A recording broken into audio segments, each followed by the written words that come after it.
Welcome to the InFlow Podcast. I am your host, Michelle Bosch.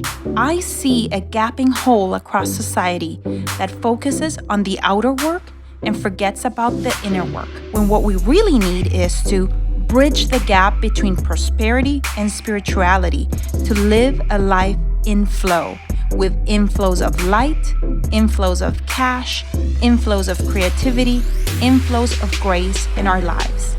Each week, join me for powerful messages and interviews that will leave you inspired and ready to step into flow in your higher work.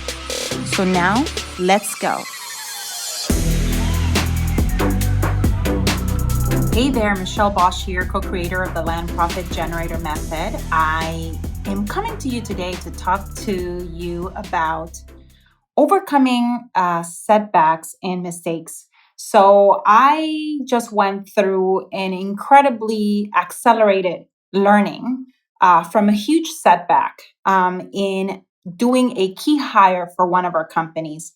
And I figured, why not jump on video and really give you a behind the scenes look at how my mind works, how my heart works, where has my being,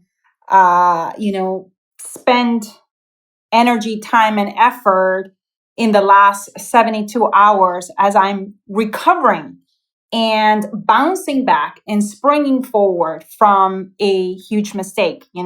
I think mistakes, failures, obstacles, setbacks, I think those are the biggest things that usually really throw out investors, entrepreneurs for a loop, and really is one of the many reasons, or some of the many reasons why a lot of small businesses fail, a lot of startups fail, a lot of businesses in general fail, and that is because at the point of a setback, the leader, the business owner, is not, number one, resolute in their goals.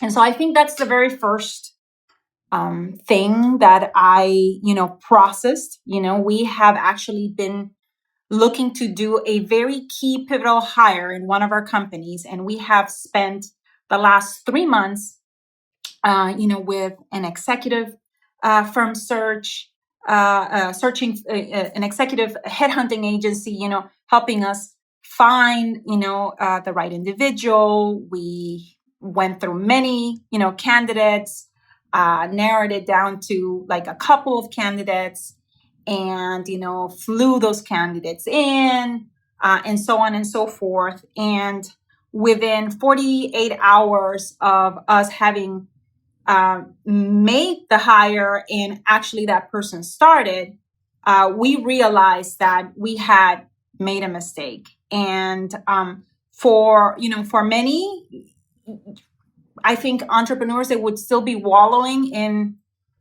in their mistake and feeling like, oh my goodness, what did I do?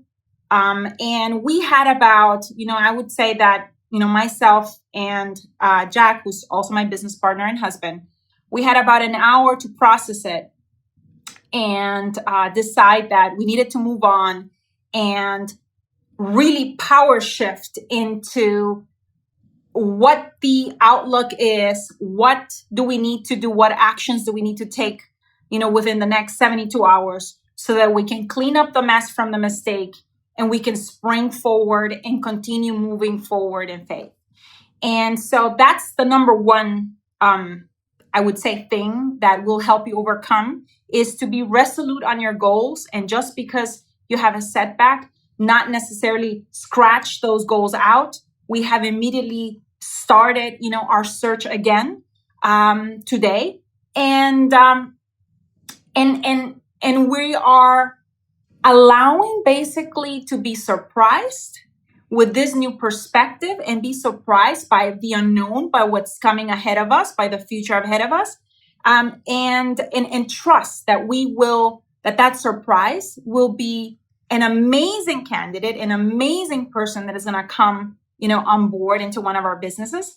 And we now go with a new perspective as to, something that we definitely do not tolerate and will not accommodate for in any way, shape, or form in a future candidate. Yeah. So that would be number one. Number two is that as we were going through this, in this realization that we had made a mistake, that we are having an experience in this incredible setback that really puts us, 3 months behind, or really 6 months behind, because whoever you bring on board really needs about a quarter, if not 2 quarters, to really ramp up and really grow into a role. It's a setback that puts us 6 months behind.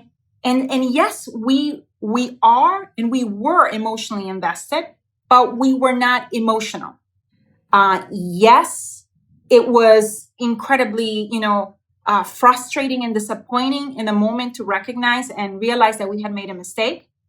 But at the same time, we know that that something needed to change, that something needed to happen, that we needed to take certain actions, and that the why that we have for this position is so big. We know it affects and impacts so many people, not just right now in the moment, for many years to come, not just inside of our company, but, in our client base, that we knew that goal and that why is so monumental, so important. And we cannot just pretend that because we had this setback, that why is not monumental, that why and that calling, for the bigger reason why we need, this key position to be filled. We can't ignore that. So if you hear my dog barking, I apologize. That's what happens when you just decide to record something and go live. But I just closed the door. So you want to be emotionally invested, but not emotional. And why you do need to be emotionally invested? Because certain decisions in business are not just decisions of the mind. Your why has to be connected to something that really lights up your heart. And that's how we can really overcome setbacks and obstacles, is because when our why is so big, any obstacle that comes our way is nothing compared to the impact of that why. And that's how you kind of like marry and bring those two things together and make, your big why, your big goals, whether they be financial, relationship, health-wise. That's how you make them a matter of the heart. Even money making as an investor, as an entrepreneur, that's how you make it a matter of the heart. So yes, be emotionally invested, but don't be emotional. And what I mean by don't be emotional is don't wallow in a pity party, over the mistake that you made. Recognize it, realize it, process it, and move on. Yeah. And that is something that has helped us really throughout our entrepreneurial career get our butts kicked day in and day out, and still continue moving forward in faith towards our goals and accomplishing those goals, and being able to really make quantum leaps just by, using, those two strategies. Another perspective that I want to throw in as I discuss this is the fact that, that mistakes need to be recognized for what they are.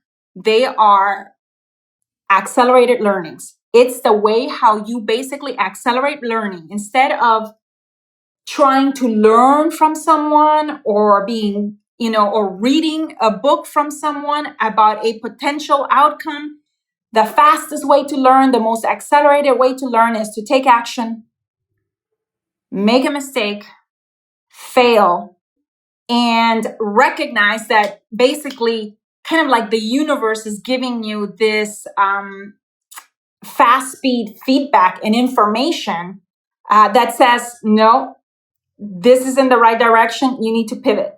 You need to change course. and so on and so forth. But what I mean by changing course doesn't necessarily mean that you're going to abandon, like I'm not abandoning my search for this key hire, but that I need to make the necessary changes and corrections, clean up that mess, and move on now with a new perspective. Yeah. So that is something important to recognize, that yes, sometimes we don't get what we want and things fall apart. And oh my goodness, is this part of entrepreneurship day in and day out? Yes, it is. I'm sorry to say that and to communicate that to you. Many of you probably already know this, of course.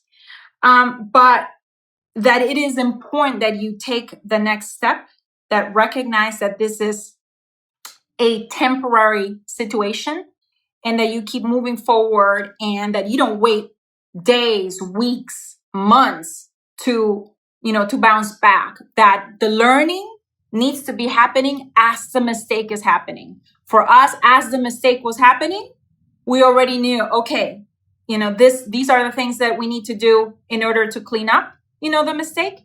And these are the things that we need to do in the interim until we are on our way to having this new key hire be part of our company, of one of our companies.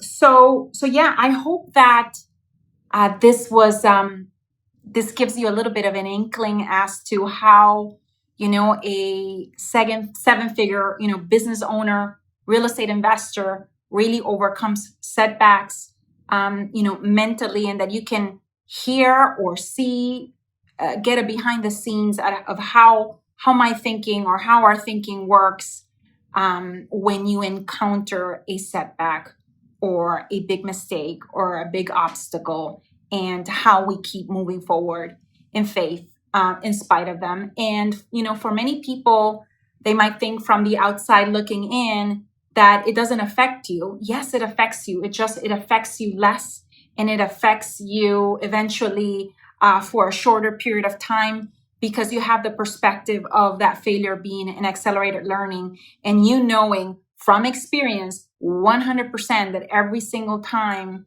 that I fail and make a mistake and bounce back immediately, that I am really leaping forward faster than I would have otherwise. Yeah. So they're welcome. It's okay to make mistakes. I know that in our culture, we all, since we're little tiny people, we get programmed to no mistakes, because if you have mistakes, you don't get a little star on your paper. And I want to say that, yes, I understand why that is, but at the same time, that kind of programming and training doesn't allow us as a society to really appreciate the gifts that come from failure, from setbacks, from challenges, from obstacles. So thank you so much for listening to me. And I hope, like I said earlier, that this was of service. Thank you much. Bye-bye. I hope this episode left you feeling inspired and ready to get inflows of cash, inflows of light, and inflows of faith in your life. I welcome your reviews on iTunes. Please leave me a review and help me create an amazing community of women in flow. Thank you, as always, for sharing your voice by going to michellebosch.com and joining the conversation about this show. And while you're there, grab a copy of my 10 Commandments to Living a Life in Flow. You can also follow me on Facebook at Michelle Bosch and on Instagram at Michelle Bosch Official. Thank you very much, and until the next one.